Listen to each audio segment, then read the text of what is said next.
দেখো, খারাপ লাগলো এটাই সত্যি যে প্রশংসা আমরা তাদেরই করি যাদের উপর নির্দ্বিধায় দায়িত্বটা চাপানো যায়। মা কত পরিশ্রম করে, গরমের মধ্যে রান্না করে, সানডেতেও রেস্ট পায় না, এসব বলে আমরা মায়ের উপর কাজ চাপিয়ে দিই। আর এটা শুনে মাও খুশি, তুমিও খুশি।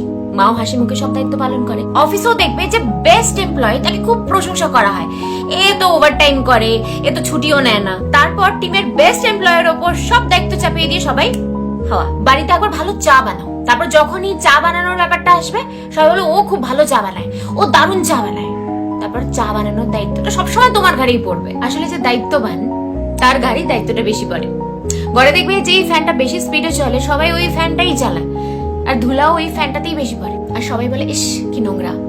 আসলে দায়িত্ব নিতে নিতে আমরা নিজের কথা ভাবতেই অনেক সময় ভুলে যাই। তাই এরপর যদি কখনো কেউ তোমার কাজের তারিফ করে, বুঝবে নিশ্চয়ই কোনো ধান্দা।